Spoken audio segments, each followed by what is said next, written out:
Tora's extraordinary abilities and innocent interest in the contemporary world make him such an intriguing non-human character. The absurd contrast of a huge, ferocious yokai acting childishly when confronted with an airport is difficult to ignore. The episode's two primary characters are also introduced at the airport. Hugh, the daughter of his departed colleague and an Air Force lieutenant. Like the majority of sane individuals, Hugh doesn't buy the lieutenant's claim that her father was murdered by a yokai. Obviously, it will alter during the next 30 minutes. Due to the circumstances of her father's passing, Hugh has a fear of flying. Therefore, it's a wonderful moment when a blushing Ushio grabs her hand. Ushio, a middle schooler who is ashamed of himself yet tries to do the right thing, serves as the moral core of the program. Hugh has legitimate reasons to be concerned, as it turns out. Fusuma, the monster from the opening tune, makes it much worse. Due to his wide-eyed, gaping look, Fusuma is one of the more memorable creatures we've met so far. But the battle ends up being very typical. The fight against Fusuma goes through various stages, much like most of the bouts between Ushio and Tora, with both Ushio and Tora trying to fight alone until deciding on a witty, almost combative partnership that makes them both stronger and more fun than they would be alone. I don't want you to believe me, that's disgusting.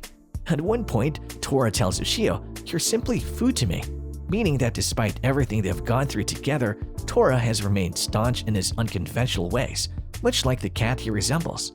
Later, Ushio manipulates Tora into assisting him by playing on his pride as a yokai rather than appealing to his humanity. It's wonderful to watch Tora work tirelessly to carry out kind actions in an effort to display his strength. While traveling farther north, Ushio and Tora are abruptly diverted by a blast of wind that turns out to be a kamaitachi or sickle weasel. Until the bombshell begs for forgiveness at his feet, Ushio is ready to defend himself against the threat after being provoked. These weasel yokai can assume human shape, and they're asking Ushio for assistance in killing their murderous brother. Ushio first rejects the offer, stating that he's not some assassin who will assist in sibling murder. But Ushio, the moral compass of the program, is moved when he understands that disobeying would result in the deaths of any humans that come into contact with their brother.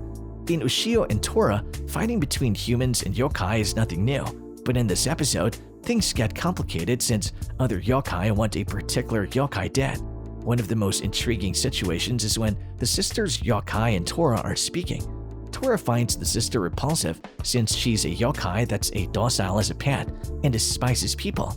Contrarily, Tora views the 400-year-old siblings as simply kids who lack knowledge. As opposed to being merely one yokai among many, that scene humanized Tora as a person who makes the decision to think for himself, even if his conclusions go counter to what other yokai believe. Through this most recent yokai meeting, Tora's precarious connection with Ushio is also further described. The siblings explain that in order to defend their territory, they trip, injure, and then cure people. They never murder anyone, and it's wrong to do so. They know that if they and humans got into a battle, they'd go extinct, not because they like people in the slightest. Like Tora, who was obedient because he was terrified of the beast spear, the siblings have spent the past 400 years moving throughout Japan as a result of their former residences being converted into factories, golf courses, and other things that smell like iron and oil. It takes a pro-environmentalist viewpoint, reminding viewers of the significant effects human development has on the natural world and other living creatures. This time around, expect some gore, including dismemberment, bleeding corpses, and headless bodies. It might be horrifying to witness the brother yokai since it's out of control. By the conclusion, the brother has added Tora, Ushio, and his siblings to his list of kill everyone targets. The most heartwarming part of this episode is when Ushio is still able to thoroughly understand his brother's plight, despite the brother's repeated efforts to kill him. Although being forced to leave your home on a regular basis for 400 years is not the same as having your childhood playground demolished for safety reasons, brother yokai is moved. Our video ends here. If you enjoyed watching this video, then please make sure to like, share, and subscribe to our channel for more such amazing videos like this one.